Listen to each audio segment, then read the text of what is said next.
I'm... What? What? What is this? What is going on, dude? What the fuck? We are screwed! Duncan extract! Okay, what is... Oh my god. I'm, like... I have no idea, dude. I have no fucking clue. I killed an enemy from down here. Okay, I'm back in the map. How'd you get back in? I don't know. Careful maneuvers.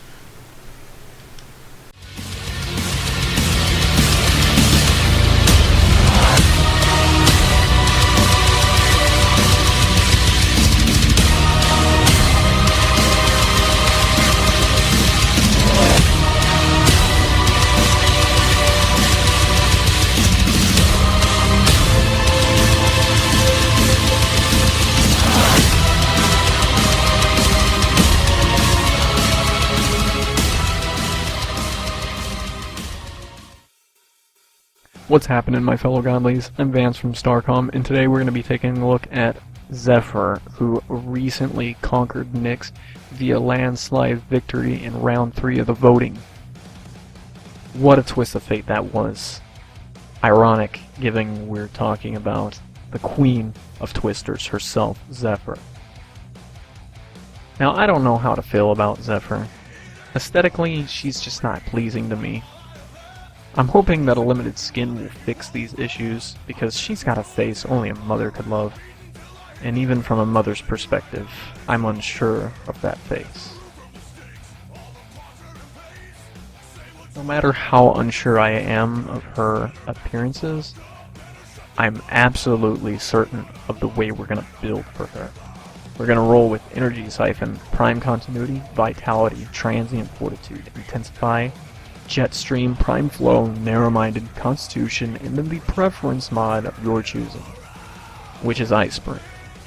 Now, I for one choose it because of the decent CC it's going to do when you lift off, and also that bullet jump. The aim glide is nice, just everything about this mod is really, really nice, but you could go with any one of the elemental mods, just anything that, you know, suits your specific preference.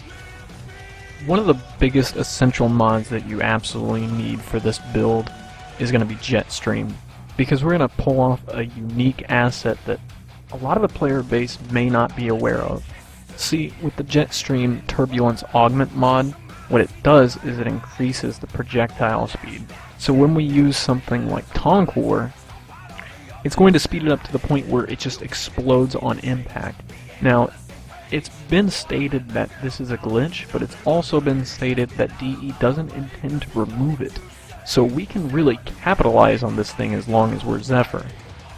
And with this type of build, all you're going to be doing is flying overhead like an AC-130 and bombing everything beneath you. Rarely ever do we need to use the tornadoes. It's just when things get a little bit hairy and teammates are going down too much in in-game content, which is why we're going to run with Transient Fortitude and Intensify. Everything else is just to improve the duration of your turbulence to make it last as long as possible. Other assets that we're going to rely upon are Arcanes. You've got Arcane Consequence and Arcane Rage. Both Arcanes are activated via headshots. However, Arcane Rage is going to increase your rifle damage for a short duration of time, whereas Arcane Consequence, upon headshot, will increase your wall latch and aim glide for a short duration of time.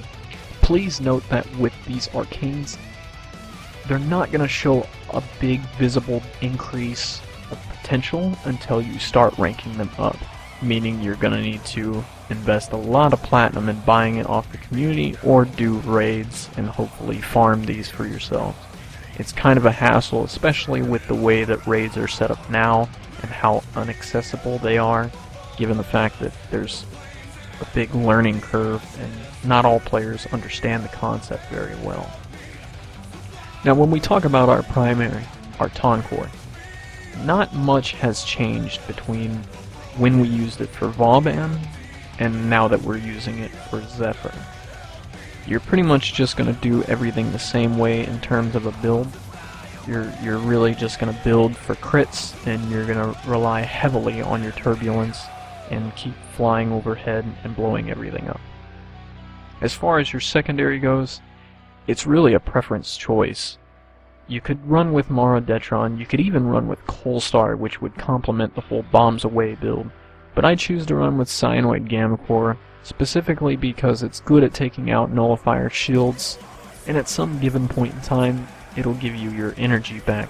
Not that you will ever need that, because you should be running with energy restores by now. So now that I mentioned energy gain, you're probably thinking to yourself, Vance, well, why aren't you using Xeneric Lens if you're worried about energy? Well, because I chose to run with Vizarin. You know, oftentimes, the most vulnerable I ever am is because I'm picking up teammates, because I'm reviving them. And I put on the Vizarin Lens specifically because it has a chance of auto-reviving them. The less time you have to spend standing there taking damage while reviving a teammate, the more time you can spend in the air bombing everything. So, it is a preference. It could be, you could swap out your Vizarin Lens with the Xeneric and keep up your energy and then use something else for your secondary. It's really just an option. However, this is the way I run my build, and I would encourage you to run yours the way that you choose to. We're going to skip to our companion and recommend that you choose a Carrier Prime. It's recommended, but again, it's a preference. You can put pretty much anything you want, from a Kubro to Doriga to Shade to whatever you want. I just choose to run with Carrier primarily because we're going to be flying overhead most of the time, and we're going to miss a lot of resources and a lot of mods. It's very crucial to this build that we stay mobile. So Carrier Prime is going to help with gathering up all the resources and mods, things that we've missed while we're sailing overhead.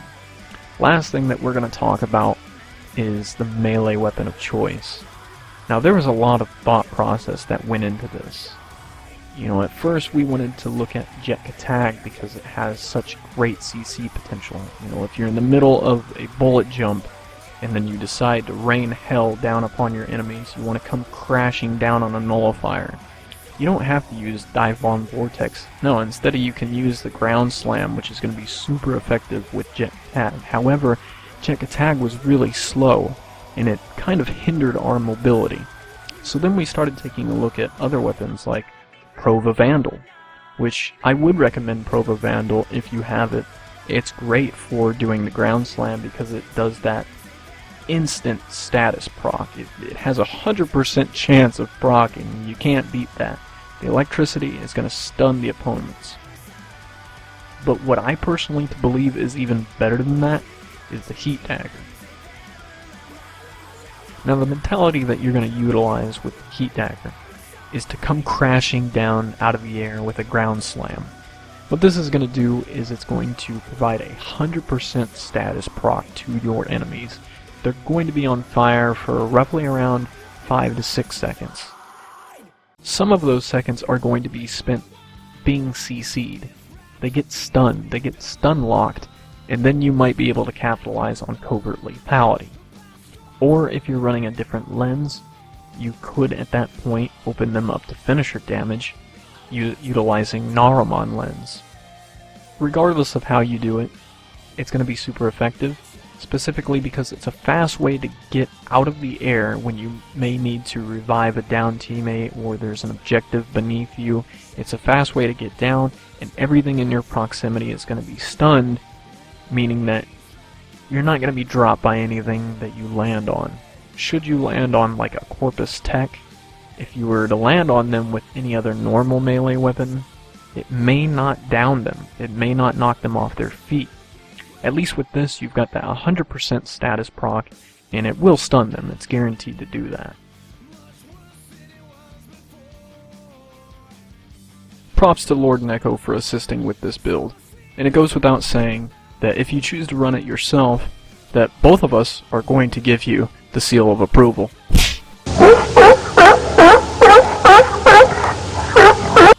In conclusion, Zephyr is a very versatile frame and can fall back on a lot of different combat methods. There's roughly no wrong way to build her. However, I just found the best way, personally, for myself, is to turn her into an AC-130, strap a railgun to her, and give our enemies a rocket-propelled enema. So if you found this video helpful in any way, shape, or form, you should highly consider sharing it to your friends, liking it, and then heading on over to our Facebook page where you can participate in round 4 of the voting between Oberon, Nezha, Trinity, and Equinox. So until next time,